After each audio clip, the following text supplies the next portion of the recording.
Without further ado, you've heard enough from us. If you have any questions throughout the presentation, please feel free to chat directly with myself or with my co-host Alicia Fry.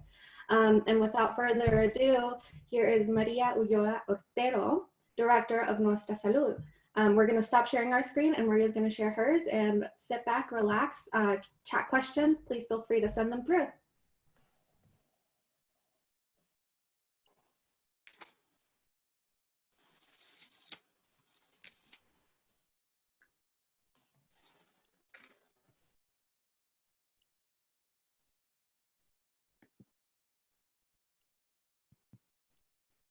Can everybody see my slide? Okay. Thank you, Claudia, for that introduction. I just want to give a little bit of introduction of who I am. I'm Maria Otero, or Maria Ulloa Otero. I am the director for the New Mexico Community Health Workers Association and the co-founder of Nuestra Salud. I've been a public health educator and an administrator for, oh gosh, I was telling Laura, I think it's been like, I was saying 17 years, but I think it's more like 20 some years. And the main focus of my work has been working with the Spanish speaking communities in rural communities or in underserved population, not just here in the state, but nationwide as well. For me, I am an immigrant, and for me, is one of the priorities is to reach out to our communities and document some of their voices that are often not heard from from everybody. So for me, it's very important to be able to work with this population. So just one of the things that I wanted to share with you is that Nuestra Salud, it's, or our health, it's a community-based organization, and we partner with higher ed or higher education. We work with other community health or community-based organizations that focus on similar goals and missions. So our mission for Nuestra Salud, of course, is to reduce health disparities affecting Hispanic communities in New Mexico, the nation, through research, training, and outreach. And like I said before, part of it is to document what happens in our rural communities.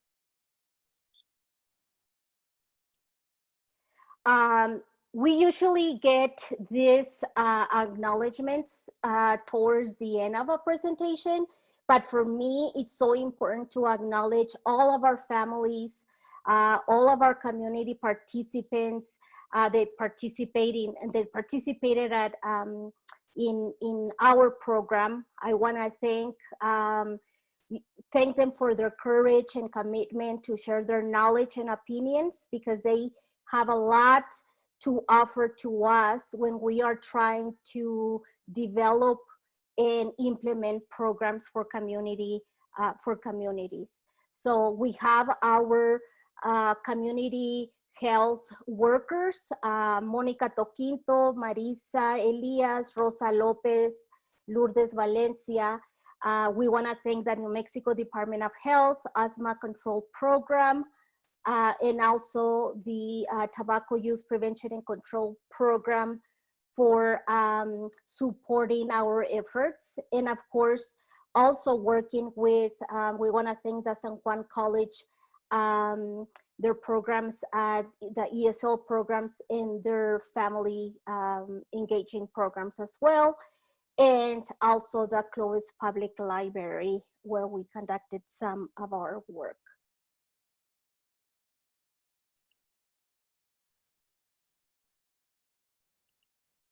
So we have 4 objectives for my presentation this morning. And number 1 is that we want to increase the understanding of Hispanic families, the family culture related to asthma in children.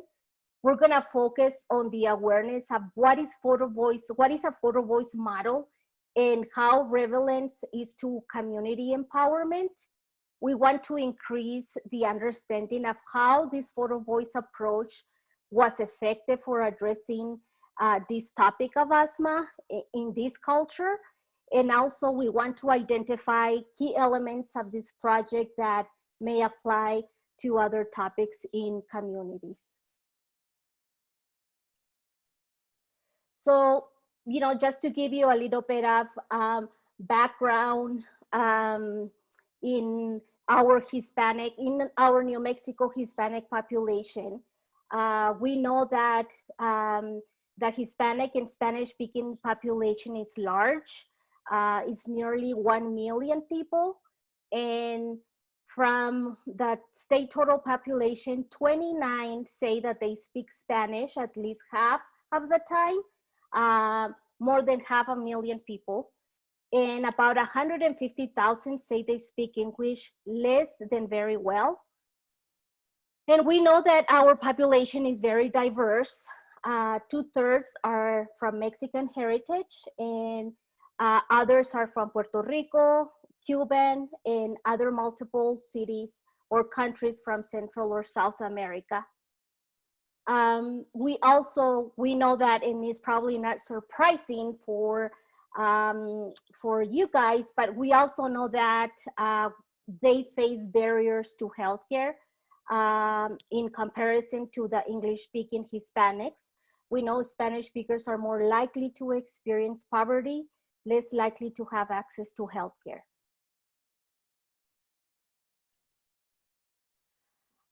Asthma. I think everybody, especially those nurses that work, that are present here, we know that it's a chronic medical condition. It's airway inflammation and constriction make it hard to breathe. You know, some of the symptoms include wheezing, coughing, chest tightness, shortness of breath. We know that it can be mild, moderate, or severe, even causing death at times. And we know that they can be triggers that can make symptoms worse. And we know that effective control may include taking a quick relief or preventive medication and reducing exposures to triggers. A control plan should be developed together with a healthcare provider. But we know that culture and language can further add to the challenges of identification and control. So in New Mexico, asthma, about 4% of Spanish-speaking and 10% of English-speaking Hispanics have been diagnosed with asthma by a doctor. And about 1 in 4, that's 25% of high school age Hispanic youth have ever been told that they have asthma. And 1 in 10, 11% high school age Hispanics youth currently have asthma. So what does this mean? Does this mean that we have less asthma among Spanish-speaking Hispanics? Probably not. We know that asthma prevalence is similar to the general population of English-speaking Hispanics and lower for Spanish-speaking Hispanics. But why is this happening? We know that it may be underreported among Spanish-speaking people due to the lack of access to healthcare providers for routine care or failure to communicate effectively about the condition. And I'll go a little bit of, I'll explain what we're hearing in our next slides. I was gonna say that we conducted focus groups in 2015, 2016 to understand why we had a lot of the highest hospitalization rates in Hispanic children were in the Southeast and then in the Farmington, Taos area. And we needed to find out why it was. Some of the findings from the previous slide, it showed that a lot of providers, when children will go to a doctor, they were having an asthma attack, providers really never diagnose the child. They just gave them medication to feel good and send them home. And that was one of the reasons why, you know, it's underrepresented. So we, you know, part of the conducting the focus groups, we had 57 participants in 6 groups, at least in 3 sites. We conducted 2 in Farmington, 2 in Taos, and 2 in Lovington. And most of them, 91%, said that their children were taking asthma medications. And of course, that's part of like, in order to participate in our focus groups, that was one of the requirements to participate. So one of the questions that we ask our focus group participants is that, do they believe that asthma attacks can be prevented? And also we ask, do they believe that asthma can be controlled? And if you see from this slide, people or participants that they have talked, when they have talked to their doctor, it's a big difference that they do believe, you know, that it can be prevented. And when they haven't talked to a doctor, they see that you can see the lower. So it makes very effective talking to a provider about asthma, and so they believe that asthma can be controlled. One other question that we asked was talking with the doctor about causes of asthma. We wanted to know if they knew about the knowledge of asthma risk factors or triggers. And if you can see, when they not talk to the doctor or they have talked to the doctor, we see here that people who have talked to the doctor believe that, like, they're aware the allergies is one of the triggers, for example, or smoking, for example, here, compare when they don't talk to a doctor. So that's, I don't know if you can see, like, the family history. People understand about family history when they have talked to a doctor. So we know that when participants or parents talk to a doctor, makes a big difference. But fewer than half had ever talked to a doctor about causes of asthma in our study. We know that women are more likely to have talked to a doctor about the causes of asthma than men. People with some form of insurance were more likely than those that did not have insurance, or if they have self-pay. And also those who have been living in the US for 10 years or more, or they are born in the US, were more likely to have talked with a doctor than those who had been in the US for fewer than 10 years. And no surprise, there was no association between having talked to a doctor about causes of asthma and income level education.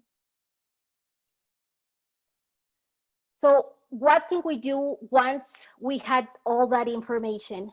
We needed to understand what can we do move forward. So we went to we needed to document more of their understanding of our communities. So we use the Photovoice for community empowerment. We know that, and many of you might know that the Photovoice is a public health approach, participatory projects where people can identify, represent, and enhance their community from the beginning of anything. So that's so important. It's using the principles of community-based participatory research.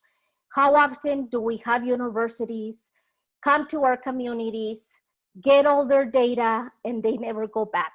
And our community members never know what happened to that study or anything. For us, it was important to be involved in our community from the beginning of our project to the end of the project.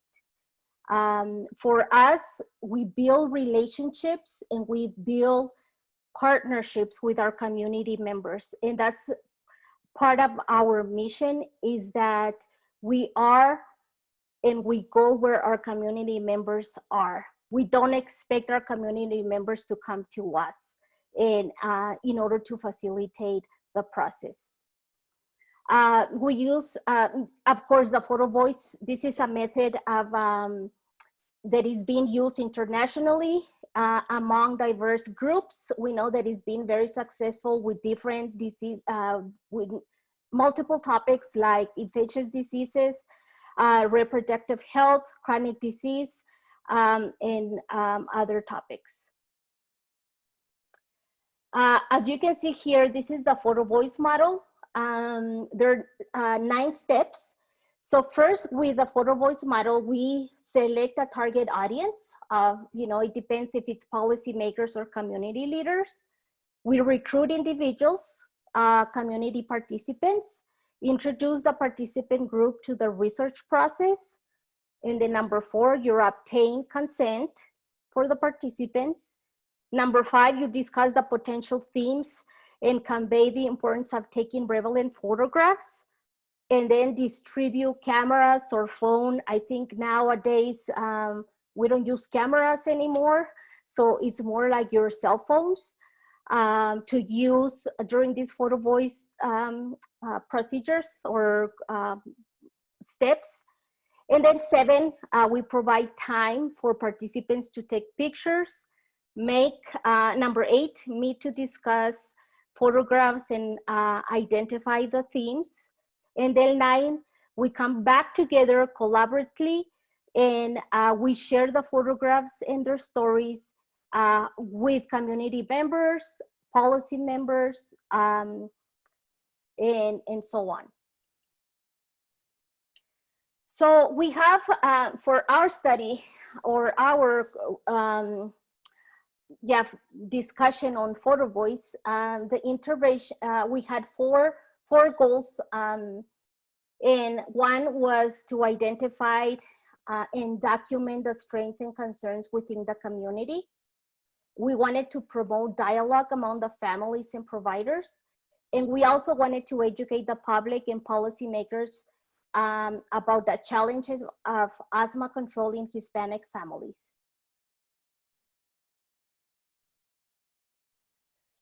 So how did we implemented the Photovoice? Who, where, when, and how? So we actually recruited Spanish-speaking adults with children who have asthma through parents of ESL classes, and very powerful in our culture is word of mouth. And of course, our participants receive a stipend for completing the program. And of course, they sign a photo video release for their experience, so we can be able to share with our community members. And that's part of like what we did with the Photovoice. It was not just documenting their photos, but we documented the process. And we'll show you a small part of a video so you can have an idea of what I'm talking about. So we had 2 communities, and of course, the New Mexico Department of Health, the Asthma Control Program, selected these communities due to the high hospitalization rates in children, in Hispanic children. And the facilitation was like I said, Farmington and Clovis between 2018 and 2019. So this is like a process. We had, of course, all of our community health workers and are bilingual, bicultural from the community. So, it's very well accepted in our community. And also, we had 3 trainings or 3 times that we met with the parents, and they usually lasted 6 to 7 hours. And then our final presentation, like I said, was when we share the photos in our communities. When we met the first time, it was an intensive training. You know, we provided like, what is Photovoice? Why do we want to use Photovoice? How can we select photos? How we can take photos? How are you gonna send it to us, you know, or to the community health workers? And then the second training, we met again when we selected the photos, and then we make the final decision as a group.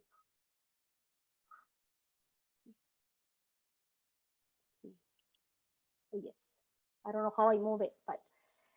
So the measures and methods, the Photovoice content and discussion themes were documented and categorized by our staff, but also by the participants, and that's part of the Photovoice process. Data from individuals, existing tools were translated everything into Spanish. We had a participant characteristic survey, which told us a little bit of the demographic and other information. And then we had an individual empowerment survey. That's after, at the end of the program, we ask our, our participants to answer that 25-question empowerment survey to assess the individual confidence, to address the personal and community challenges. And then also after the program, we ask a partnership survey, and that's how we collaborate with our community. And if it's, if we have similar goals.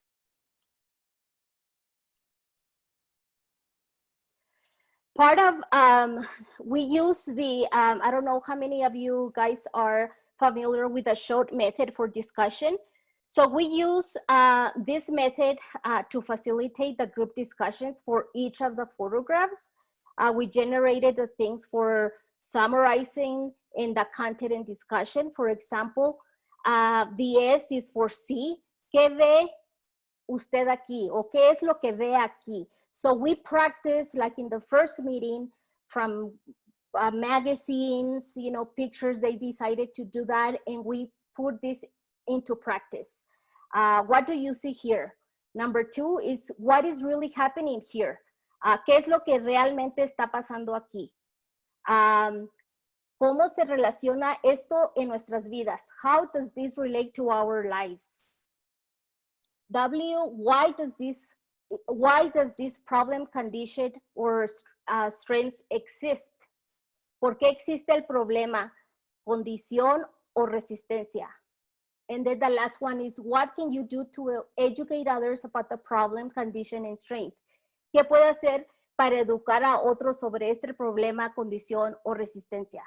So for us, was so important, and we asked the question, how does asthma affect your child and your family? And with that, our participants went and took several, pictures. We had 20 participants in the Photovoice project, and 19 completed the project. We needed 4 participants to commit for the 3 meetings. And we had, like I said, we had 19 completed. I think one family had to leave the state, and that's why we lost the state. And then most were not born in the US, but they have lived in the United States for more than 10 years, and 2 were born in the US. The average age was 18 to 55, and 90% were female. Their ethnicity, 16% identify as Mexican American or Mexican Chicano, and 3 identify as Hispanic New Mexican. Language, so important.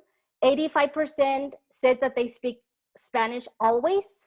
90% said that they speak Spanish often or always. And 85% watch TV often or always.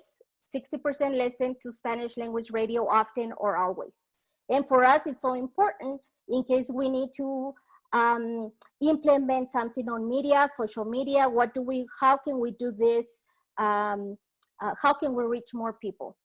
or reach our community members. The participants had children with asthma. We had a total of 36 children, but 27 had asthma. The ages were from infants to 18 years old. 18 years old. And about 1/3 of the children were ages 5 to 7 years. And most of 85% said that their children were taking asthma medication. Among those, you can see they use an inhaler, the majority, and then 42% use a nebulizer, and 16% use some kind of oral medication. So their experience with healthcare, 55% had no medical insurance. 70% said that a doctor had ever talked to them about causes of asthma. And most knew about the common causes of asthma, but more than 25% did not know that pets, that's very interesting. They didn't know that pets, family history, smoke from a wood stove or fireplace, and cockroaches can be a risk factor for triggers. So this is our Photovoice results with our Spanish-speaking parents. We had 66 photographs, and I'm also gonna send the PDF book, because we did a PDF booklet that every family that we put together for them, and I will send it to Claudia so she can send that as well, so you can see what we did. But it's we had 66 photo texts with explanatory narratives. A lot of the parents will take a picture and will send us their narrative that goes along with that picture.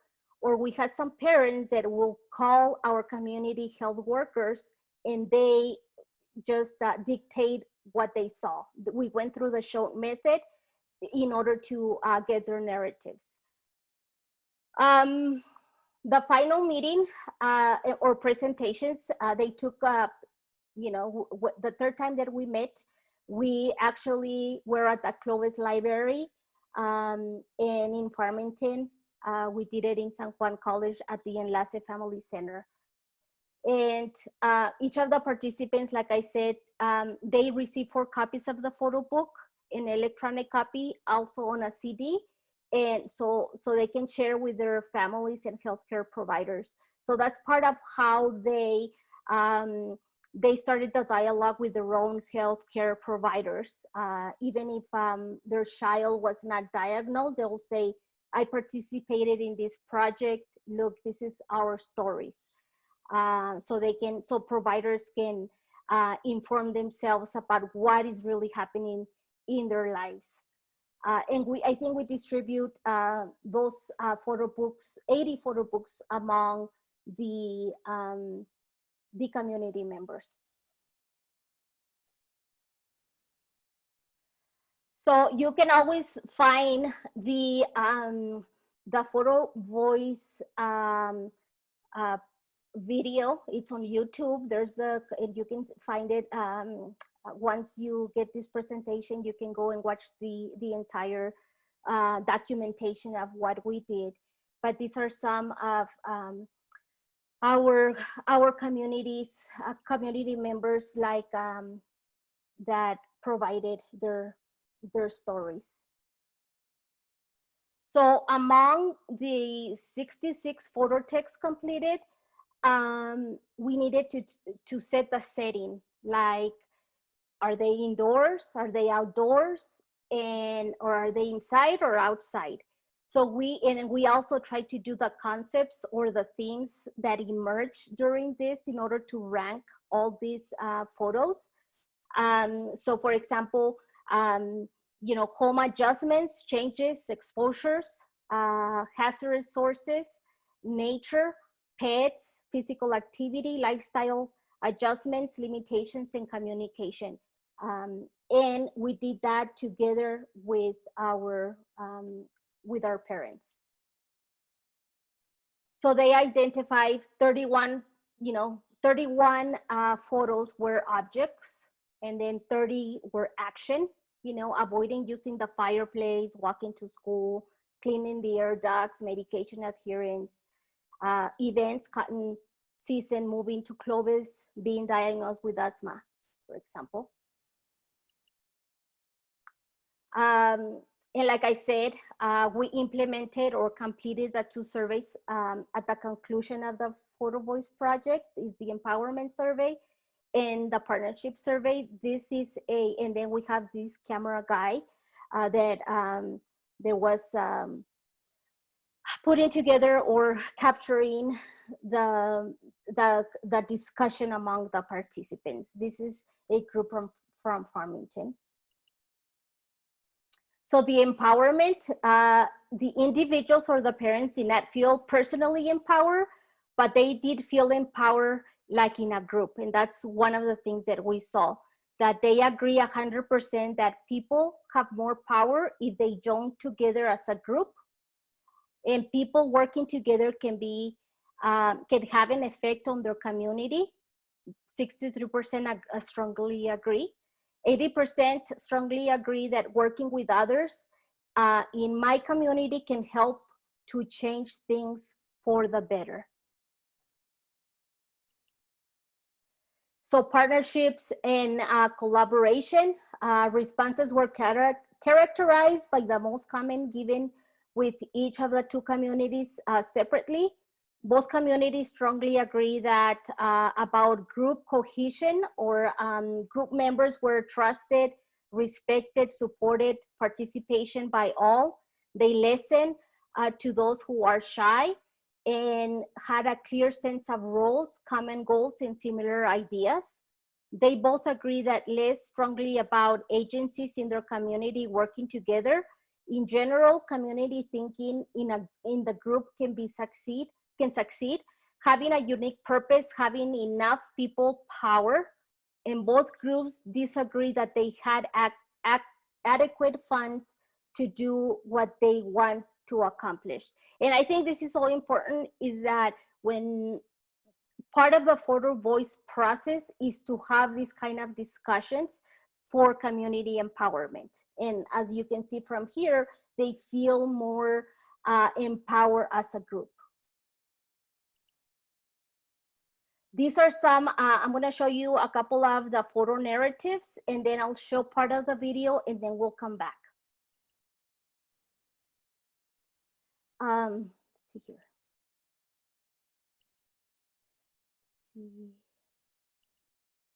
So, like for example, long walk to school or caminando a la escuela.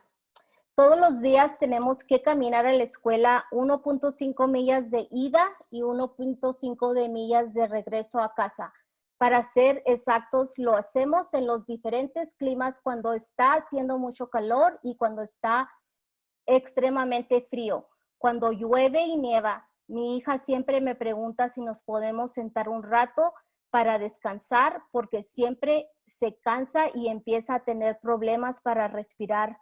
Luego que se recupera un poco, ella se comporta muy valiente y nunca se da por vencida y seguimos nuestro camino.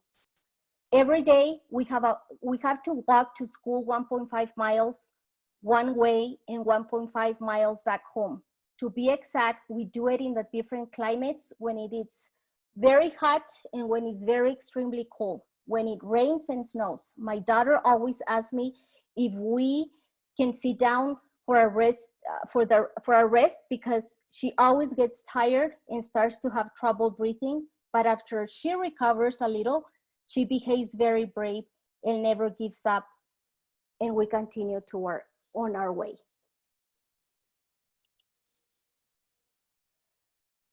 This is Las Vacas, the dairies. This area is very industrial, so there are many.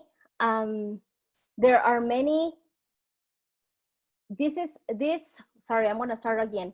This area is very industrial, so there are many chemicals and materials in the environment that make us sick of the respiratory airways. It is very difficult to breathe.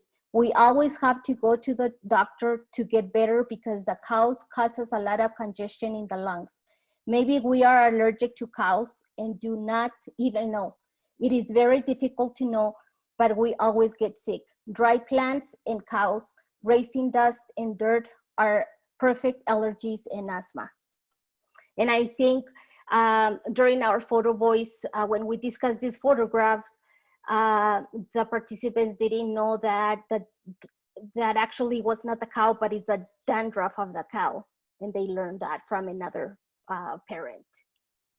And then the ducks, this is the heater duct of my house, and all I see around is dust that raises and goes to all parts of the house around there. It is very important to have the ducts clean at all times, because the air that passes through there, it's always all the family breeds. That for sure is a reason why our children suffer from asthma. And the discussion here was that if you see this as an object and an action, and that discussion among the participants was, we didn't know that we had to clean the ducts and you know, or the filters, or change the filters. So once again, that discussion was among the participants. El cigarro. So some of the limitations of this project, of course, is the convenience sample. We know it's a small numbers of people, and the representation was largely rural. And what is next? So our recommendations, we know that the photo books and photo text can be used by individuals and organizations to educate healthcare providers, funding sources, decision makers, and community members in different settings, including like raising provider awareness. And that's one of the things that the community members, the parents mentioned, that they were going to take their photo book to their provider. Another one is that these partners identified opportunities to deliver cultural sensitive educational programs or campaigns for Spanish speaking Hispanics to be delivered by Spanish speaking individuals in order to reduce disparities in the burden of asthma. For example, adherence to medication, concerns about side effects, and also using long-term control medications even when symptoms are not present, and then reducing triggers and exposures to them in the home or other environments. And then also to strengthen community-based support and policies for Hispanic children with asthma. And of course, you know, support the anti-discrimination and equity-focused practices in healthcare settings. For example, having really a translator or an interpreter for a parent, for example. And in conclusion, we know that the Photovoice project has several benefits. We know that as the individual, we know that they improve their knowledge and their skills. They empower Spanish-speaking parents with information about their children's asthma, their asthma needs.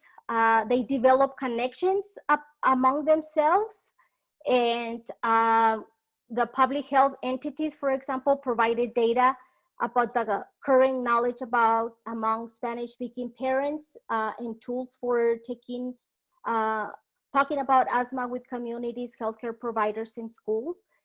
And stakeholders working towards Hispanic communities' health empower community members who can advocate and support children with asthma.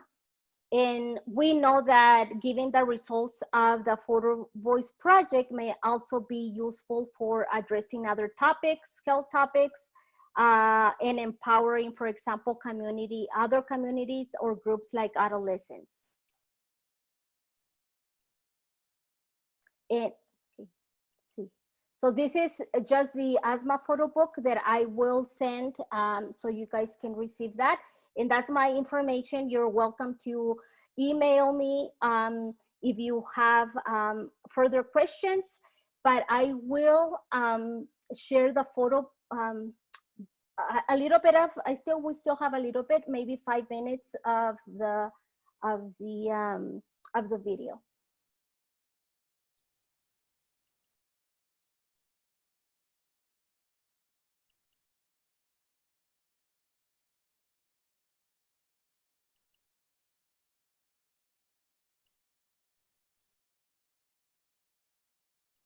Nos va a ayudar a mi familia y a todas las familias de Clovis.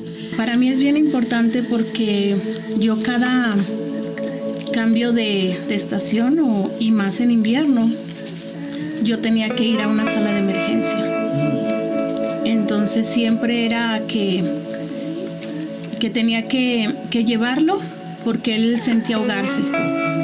Entonces esto me ha ayudado mucho porque tiene 2 años que lo diagnosticaron de asma y desde 3 años él padecía, pero los doctores es como dicen, no nos ayudan o no, dicen no, es una simple infección o un simple resfriado.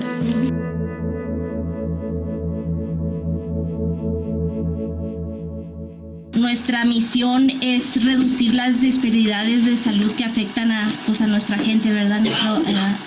A nuestra población aquí de Nuevo México. Nuestra Salud partnered with the New Mexico Department of Health Asthma Control Program in 2017 to 2018 to implement a series of community meetings to increase understanding about asthma care and control among Spanish-speaking Hispanic families who have children with asthma using the Photovoice method. Me ayudó muchísimo porque ellas tienen otro tipo de problemas de sus niños, ¿verdad? A lo mejor más grave. Tienen que optar por cosas más drásticas o limpieza más profunda. Nos está ayudando muchísimo a informarnos a cosas que no sabíamos de cómo ayudar a nuestros hijos a sentirse mejor en casa y fuera de casa en tiempos de alergias fuertes, de cómo ayudarlos a que ellos se sientan mejor disfrutando afuera. Nuestra Salud currently maintains several statewide community health networks that work on community-driven issues including tobacco control and cessation, quality asthma care, obesity prevention, and cancer awareness. For this reason, we believe Nuestra Salud was the perfect fit to provide the outreach activities under this project. By involving our community health workers and local community members, we believe we are providing the necessary outreach with an emphasis on inclusivity, accessibility, equity, and social justice. Primero, al informarnos, educarnos acerca de esta enfermedad y de las causas que lo provocan, pero también para darnos el poder o la autoridad para hacer preguntas, para llegar a las personas adecuadas que pueden hacer un cambio en nuestra comunidad. Eso está en las notas de mi récord, en mi historia de mis hijos. Sí. Eso está en el récord. Y tenía 5 años de estarle metiendo medicina para la tos, sino que el niño tenía asma. Asthma is a common medical condition affecting nearly 22 million Americans. In New Mexico, the rate of asthma in both adults and children has been increasing at a steady pace and is expected to continue. Mi hija pequeña tiene sus vías respiratorias y problema con el desarrollo en sus pulmones. Causa el medio ambiente. Ella padece de sus pulmones desde que estaba chiquita, meses, pero no fue diagnosticada con asma hasta hace aproximadamente 3 años. Yo notaba la tos, que se enfermaba muy seguido la tenía que llevar al hospital a emergencias y solo me decían que era una enfermedad, un virus o algo que estaba en el ambiente y que todos los niños de esta edad padecían, que no era nada especial. Me daban el medicamento y era todo, y yo no hacía preguntas más, aunque me daba, la preocupación era de que seguido estaba enferma. Ok, yo lo que le puse es, este es el calentón de mi casa. Si el calentón suelta todas esas sustancias tóxicas que no vemos, así daña la pared. No puedo imaginar lo que puede hacer con nuestros pulmones. Cuando respiramos, al momento no se ve el efecto del humo, pero con el tiempo todo este humo nos hace daño y nos causa problemas respiratorios. ¿Se ven bien aquí el humo negro? Sí. Eso es lo que están respirando, ¿verdad? Sí. Asthma is a complicated, ongoing condition. To manage asthma effectively, it is important to have consistent communication between healthcare provider and patient. But consistent communication is difficult, especially when there are cultural and language differences among those providing and receiving care. In fact, fewer than half of Spanish-speaking families with a child with asthma have ever spoken with a clinician about what causes the disease. O simplemente es un niño, no fumar cerca de los niños. Y por eso saqué esta fotografía de que hablen y entiendan, por favor, los adultos que están fumando, que lo hagan lejos de los niños. So, cuando yo voy a ver a Robbie y a Michael, mis hijos, empieza a lascarse los ojos y en cualquier ratito te das cuenta y está todo hinchado de la cara, de los ojos y pues son parte de la vida. En la familia tenemos que vivir. Aquí en esta área vivimos las lecherías. Esa me gusta mucho. Las lecherías es nuestro medio de vida. Mi hija tiene alergias y trae sus para inyectarse en dado caso de que se le vaya la garganta. Ella también.